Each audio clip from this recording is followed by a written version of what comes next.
Hello friends, माझं YouTube channel Sony ट्युटोरियलवर तुमचं मनपूर्वक स्वागत आहे। आज आपण SYBA इको 219 या बुक्समधून 9 तारखेच्या पेपरला येणारे IMP टॉपिक्स बघणार आहोत। माझ्या विद्यार्थ्यांनी कमेंट्स केली होती की याच्यावरती व्हिडिओ बनवा, म्हणून मी याच्यावर लवकर व्हिडिओ बनवित आहे। तर अभ्यासाला सुरुवात करण्याआधी तुम्ही माझ्या चॅनलवर जर नवीन असणार तर चॅनलला सबस्क्राइब करा, व्हिडिओला लाईक शेअर कमेंट करा, जास्तीत जास्त गरजू विद्यार्थ्यांपर्यंत व्हिडिओ शेअर करा। SYBAच्या विद्यार्थ्यांचा पेपर आहे 9 तारखेला 9/6/2025 इको 219। याच्या पण IMP टॉपिक्स बघू। त्याच्यासाठी मी शॉर्ट व्हिडिओवर पण याची प्रश्नपत्रिका अपलोड करणार आहे लवकरच। त्याआधी मी तुम्हाला एक सूचना सांगू इच्छिते की मी तुम्हाला शॉर्ट व्हिडिओवरती जी प्रश्नपत्रिका टाकेल त्यातून तुम्हाला अभ्यास करायचा आहेच, बुक्समधून सुद्धा अभ्यास करायचा आहे। त्या व्यतिरिक्त मी तुम्हाला यूट्यूबवरच्या प्रश्नपत्रिकेचं ॲनालिसिस करायला सांगते। जसं की 2016, 2018 आणि 2022 या 3 प्रश्नपत्रिका अत्यंत महत्त्वाच्या आहे। याच्यावर बरेच प्रश्न त्याच्यातूनच येत आहेत यावर्षी, तर तुम्ही त्याच्यातून व्यवस्थित अभ्यास करून जाणार, म्हणजे तुमचे मार्क्स जास्तीत जास्त तुम्हाला मिळतील, तुमचे प्रश्न कुठेच सुटणार नाही। आणि सर्वांना माझ्याकडून या पेपरसाठी बेस्ट ऑफ लक। तर चला आता आपण IMP टॉपिक्स बघू। मी सांगेल त्यातून पण तुम्हाला प्रश्न येतीलच, पण तुम्ही जर मागच्या प्रश्नपत्रिकेचे ॲनालिसिस केले तर तुम्हाला आणखी व्यवस्थित त्यातून प्रश्न परफेक्ट त्याची उत्तरं व्यवस्थित येतील।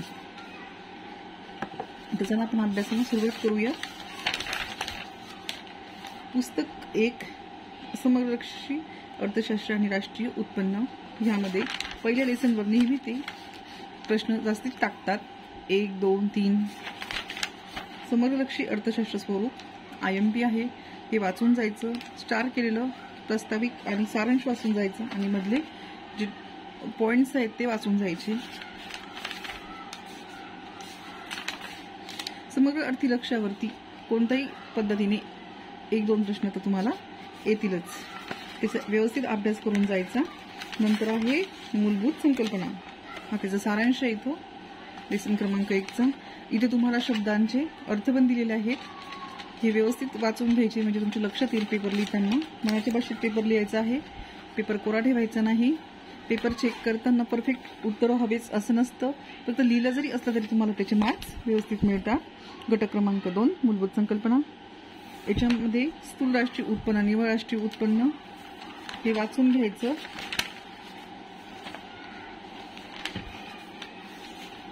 नंतर आहे पैशांचा पुरवठा, हे पण महत्त्वाचं आहे, किंवा एकूण खर्च, बचत व गुंतवणूक, रोजगार, हे सर्व 1-2 वेळेस वाचून घ्यायचं जेणेकरून तुमच्या लक्षात येईल। समग्र लक्ष्य धोरणे, हा पण महत्त्वाचा प्रश्न आहे, याच्यावरती येऊ शकतो। प्रश्नपत्रिकेचं तुम्ही ॲनालिसिस केलं व्यवस्थित की त्यातूनच तुम्हाला परफेक्ट प्रश्न कळतील, की तुम्ही नक्कीच वाचून जा। राष्ट्रीय उत्पन्न लेसन क्रमांक 3, याच्यामध्ये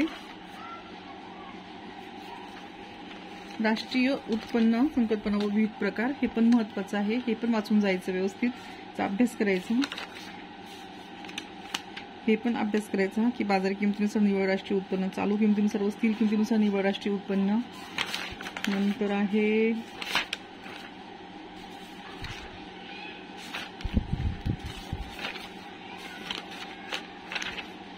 दरडोई उत्पन्न संकल्पना,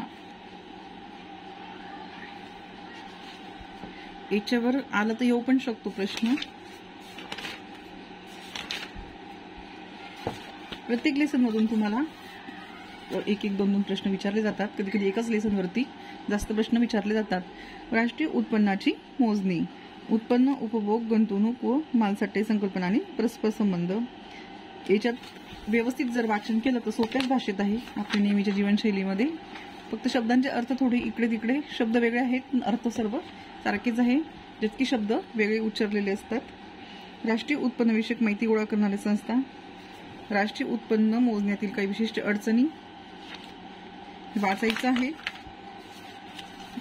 घसाऱ्याची तरतूद म्हणून जर विचारलं, घसाऱ्याची तरतूद कशी होते किंवा काय, त्याच्यावर जर प्रश्न वाक्य रचना विचारलं तर येऊ शकतं। नंतर आहे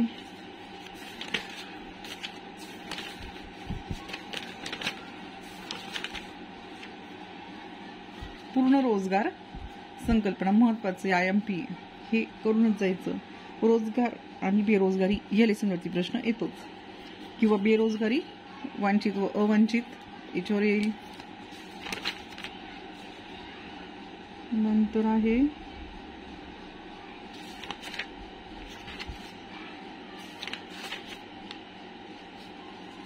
रोजगार आणि उत्पन्न पातळी, हे पण महत्वाचंच लेसन आहे, याच्यावर पण प्रश्न येऊ शकतो. रोजगार आणि उत्पन्न पातळी संबंध. नंतर आहे ही त्याची आकृती आहे, लक्षात राहिली तर ही पण काढायची. रोजगार आणि उत्पन्न पातळी निर्धारण इकडच्या साईडला, त्याच्यावर एखादी प्रश्न आला तर येऊ शकतोच. नंतर आहे से यांचा सिद्धांत, याच्यावर पण प्रश्न येतोच. से यांचा सिद्धांत, तो सिद्धांत से यांचा सिद्धांत सांगा, किंवा हे स्टार मधून वाचून जायचं, याच्यापैकीच विचारला जाईल. किंवा बंदिस्त अर्थव्यवस्था सांगा, किंवा से यांच्या सिद्धांतावरील टीका सांगा, असं ह्या लेसनवरती एखादी प्रश्न तर येईलच. नंतर आहे समतोल आणि पूर्ण रोजगार समतोल, याच्यावरती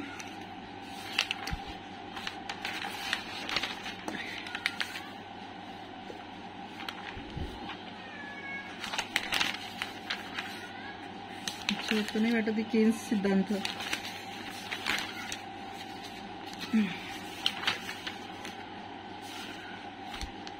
याच्यावरती वाचून जायचं, सोपं जे आलं तर येऊ शकतो लेसनवरती. समग्र पुरवठा संकल्पना. नंतर आहे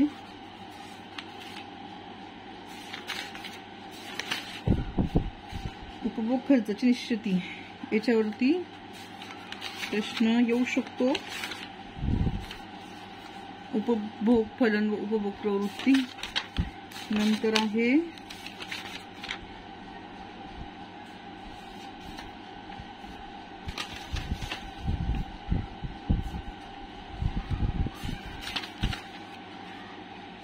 उपभोग प्रवृत्ती व गुणांक सिद्धांत.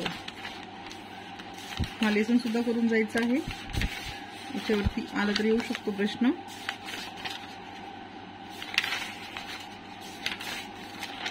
टिकाऊ उपभोग वस्तू व उत्पादक यंत्रे, ते करायचं आहे.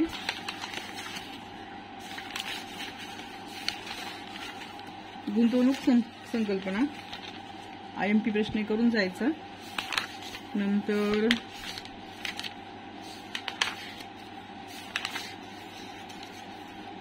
व्याजदर व गुंतवणूक सनातनी व केन्सवादी मते एखाद्या वेळेस येऊ शकतो पण. नंतर आहे व्याज संकल्पना व दृष्टिकोन, व्याजदर निश्चिती या लेसनवरती प्रश्न येतो, हा लेसन करून जायचा. IMP लेसन आहे, त्याच्यामध्ये कोणत्याही टॉपिक्सवर तुम्हाला प्रश्न येऊ शकतो. व्याजाचा कर्ज व निधी सिद्धांत स्पष्ट करा, हे पण येऊ शकतं. नंतर आहे केन्सचा व्याजाचा रोखता प्राधान्य सिद्धांत, हे पण वाचून जायचं, येऊ शकतो.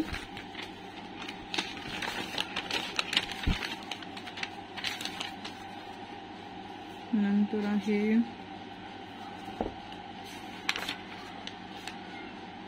केन्सच्या सिद्धांताची वैशिष्ट्य, टीका व श्रेष्ठत्व, हे पण महत्वाचं आहे. त्याच्यातून हे पूर्ण टॉपिक्स तुम्ही थोडे थोडे व्यवस्थित पाठ करायचे. किंवा व्याजाच्या नव सनातनवादी सिद्धांतावरील टीका, केन्सच्या सिद्धांताची वैशिष्ट्य, ह्या लेसनवरती प्रश्न येतोच 1 किंवा 2, तर व्यवस्थित लेसन करून जायचं. नंतर गुंतवणूक पातळी, हा पण आला तरचा प्रश्न येऊ शकतो. गुंतवणूक पातळी, अर्थ वगैरे. नंतर आहे पैसा आणि व्याख्या कार्ये, पुस्तक 3, प्रत्यक्ष वस्तू विनिमय व्याख्या आणि कार्ये. याच्यामध्ये पैशांची कार्य वाचून जायचं, किंवा पैशांची व्याख्या, तांत्रिक कार्ये महत्वाचं आहेच. नंतर आहे पैसा व वित्तीय मत्ता, हे पण करून जायचं. मत्तेचा एक प्रकार. क्षमता म्हणजे काय हे येऊ शकतं.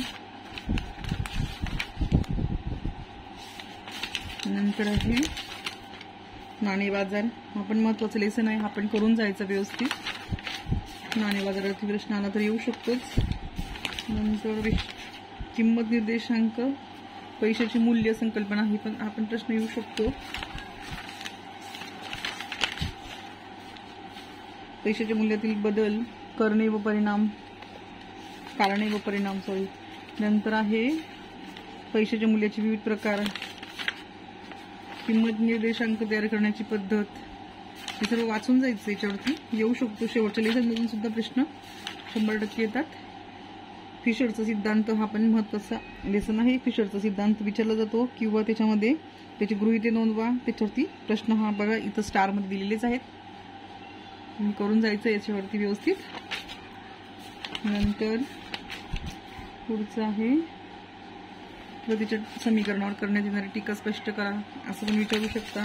किंवा त्याच्या सिद्धांताची गृहीते. केम्ब्रिज दृष्टिकोन, हा पण महत्वाचा लेसन आहे, हा पण व्यवस्थित करून जायचा. कुठलाही प्रश्न त्याच्यावर येऊ शकतो. नंतर आहे रोगशिल्पी दृष्टिकोनाचे टीकात्मक परीक्षण.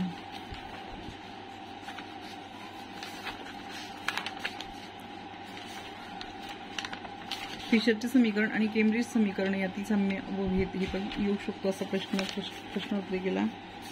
नंतर आधुनिक सिद्धांत, हा पण लेसन करून जायचं व्यवस्थित. नंतर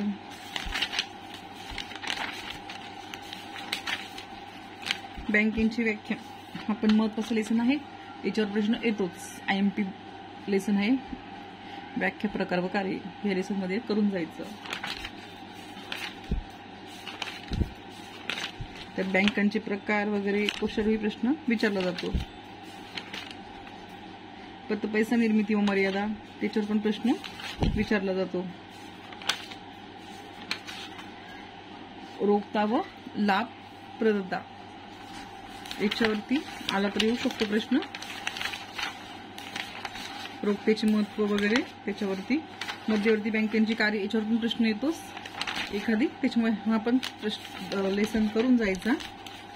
नंतर आहे मध्यवर्ती बँकेची कार्य. पतचलन यंत्राचा अर्थ, हा पण लेसन करून जायचा व्यवस्थित. नंतर आहे